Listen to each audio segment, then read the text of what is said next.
and filmmakers of Captain Marvel. Up first, Kevin Feige.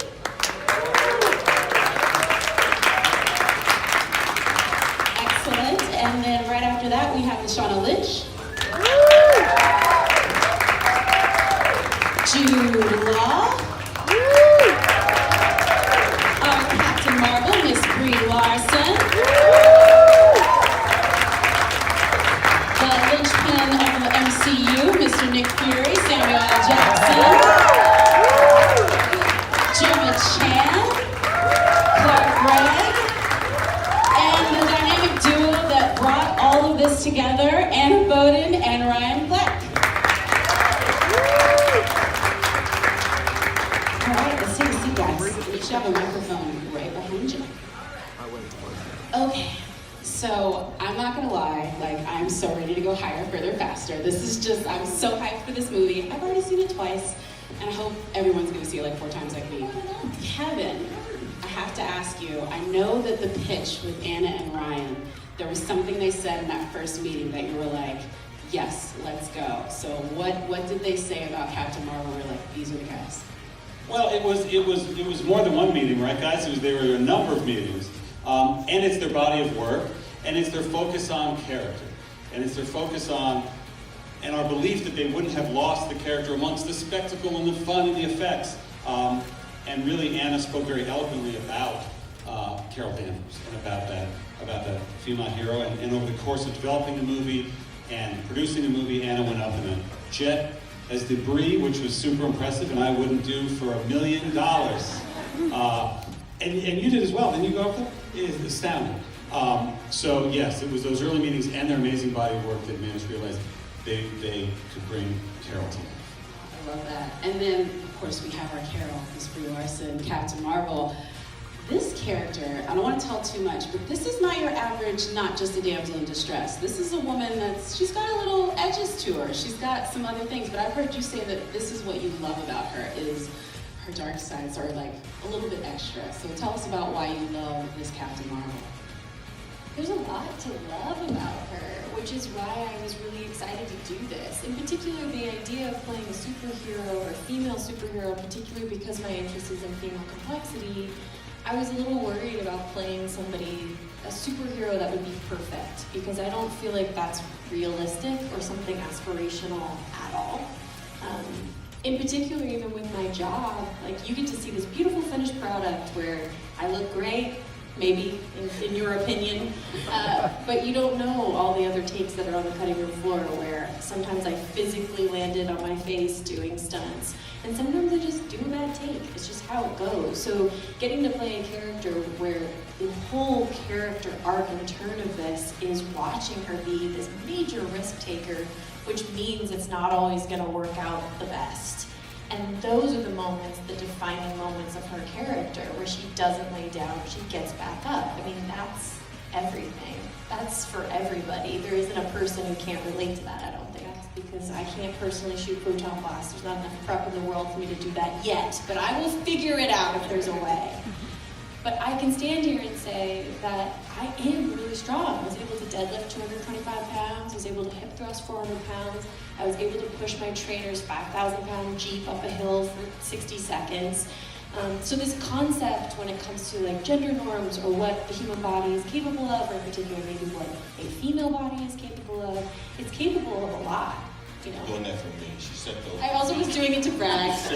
Was she giving you the business on Instagram? Yeah. Being like, he had that Jeep video like a year ago. Really, this is what I gotta deal with? Was that like from the script from the beginning? Did you have all the music cues? Did you have like this is where we want to go, or did that come in the like pre-production process to make it this '90s Wonderland? Well, yeah, we made like a big playlist at the beginning of the movie, and we shared it with the crew and some of the cast, and some of those songs are in the movie, but it was really just in post. We put the scenes together and just threw songs in and see what stuck, and it was very much a collaboration with Kevin and the whole team of Marvel to figure out which songs really worked the best. I actually worked in a Blockbuster in 1995, so that brought back a lot of memories creating that set. Will Weary, chip on the shoulder, Nick Fury, who hadn't met anyone from another universe just yet, and sort of looking at the crazy lady trying to figure out why she thinks season 8, one of all the meetings, and it's kind of fun to not be the all-knowing, angry persuader that Nick Fury always is.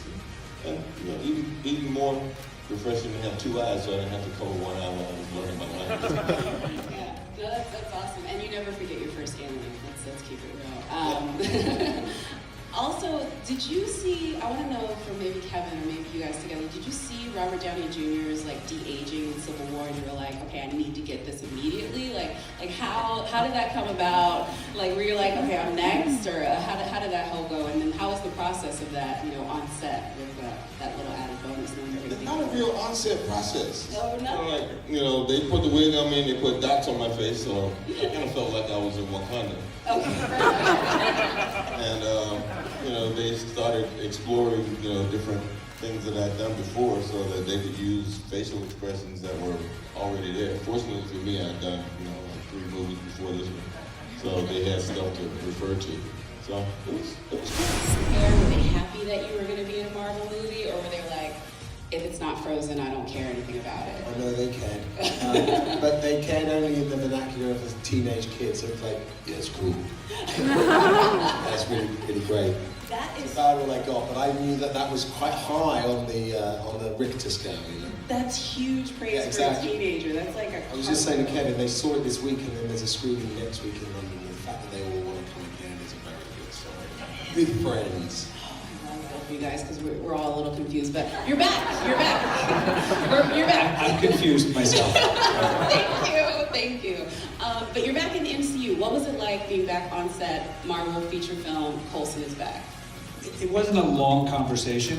They said, hey, do you want to come back? It's the 90s, cool soundtrack. Ryan and Anna, little origin buddy stuff with Sam. And they're going to give you more hair and make you look younger. Oh, and Brie Larson is going to be Captain Marvel. And I was like, okay, where do I go? And it superseded that in every way. It was so incredibly fun to do. And I've gotten the thrill of taking my young daughter to a bunch of Marvel movies, but I'm taking a 17-year-old young woman to see Captain Marvel next week, and I've never been more excited to take her to anything ever. Awesome. I love that. Asian ethereal princess that was so regal, and then you show up this time as this like sniper mean girl all in blue, and it's gonna be hard. It's gonna be like a steering wheel for people. So what was it like embracing your inner mean girl? I loved it. I like to change it up and surprise people a bit, and it was really fun going from playing Astrid, who was this very warm-hearted, kind, empathetic person, to Minerva, who is she's got a harder edge, she's sarcastic, she's a bit of a mean girl, but I like that. I like kind of tapping into that side of me. It's fun. It's fun to be bad. I like that. In sniper school, did you get to do any sniper school? I did. I had to learn how to, crawl with a rifle, how to, I did all the drills. There's an amazing stunt team that Marvel have, and they help you look like you know what you're doing. So we didn't. Hopefully pull it off. All right, I'm going to do a stop shot ever. So to be able to have the opportunity to represent them and say like a universal thank you for your work was really special actually. And I kind of went to my mum and other mums that I know afterwards and was like, can I just say thanks for everything that you've done in the last however many years. And it really goes a long way just to say thank you daily, because then they're able to feed back to other mothers and say, we're actually doing an alright job. We're actually enough. So that's what I've taken away. I think you always take away the experience of meeting new people. Every job you do. That's one of the blessings of the jobs we have. You meet and work with a whole new group of people. And I think that's always a blessing. I realized that I was stronger than I realized, which was crazy because I knew I was really strong. I walked away thinking my friend, the movie star, is crossing over into a new space. That's going to be very nice.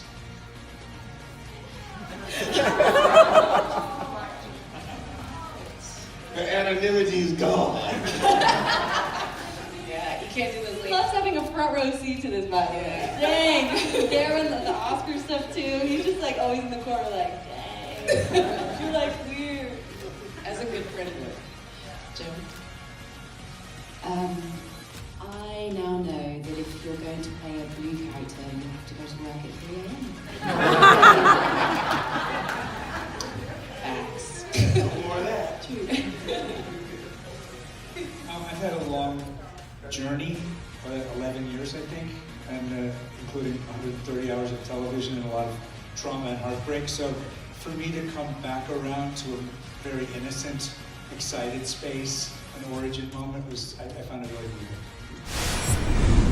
The way that you bring the characters to life. Yes.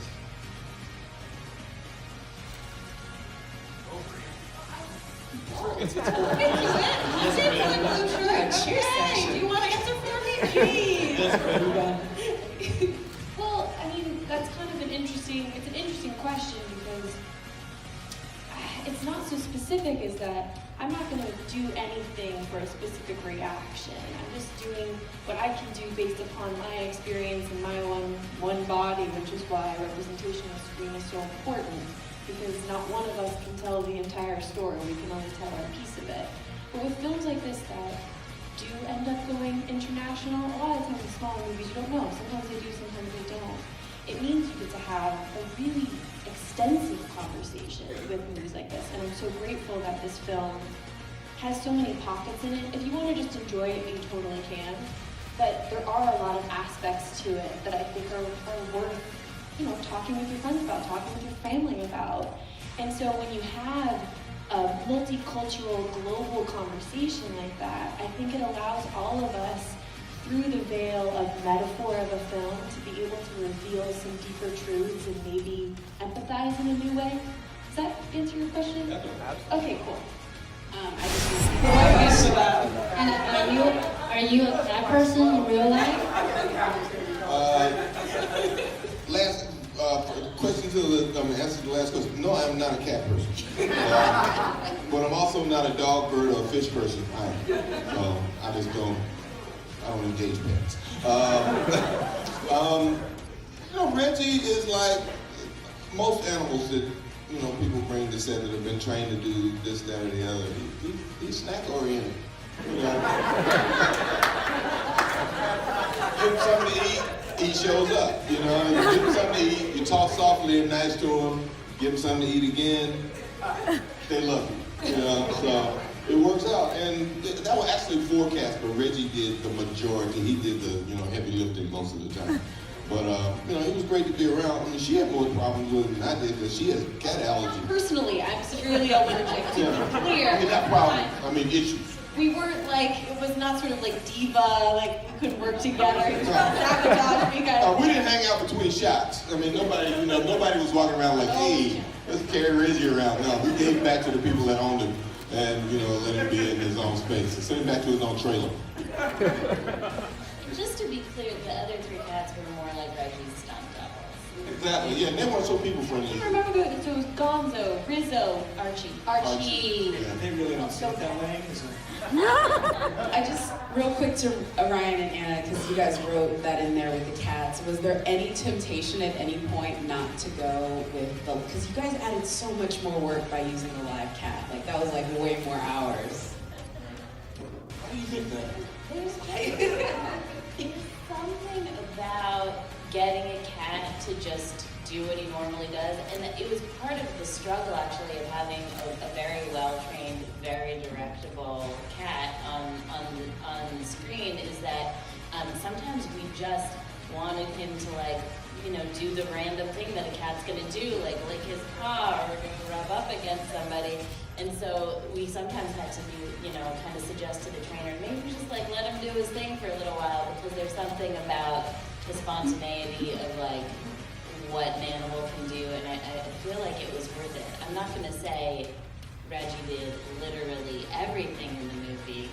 For instance, there's a moment when he's being held by the scruff, and we did not do anything. Perfect. Appreciate it. This is Lula Alderson from Sponsor Kids Festival. So I'm 12 years old. What do you look for kids my age to take perfect ending question. Have you got to see the movie yet? You did? I'm more curious to know what you thought of the movie. I mean, we made it for you, so that's really what this is about. I feel like the world is already telling you so much as to how you're supposed to think and feel and interpret things and who you're supposed to grow up to be. We're not supposed to put that on you. We're just showing you images, and it's up to you to decide. So what do you think? I thought it was amazing. Is there something that you took away from it that you liked? I love Brie as Captain Marvel because I thought you were such an empowering figure and role figure and role model, and I think that all my friends and me when we watch the movie will all really appreciate that. Thank you. That's the best review. And we're gonna all cry our way off the stage. I want to thank everyone for coming. I want to thank all.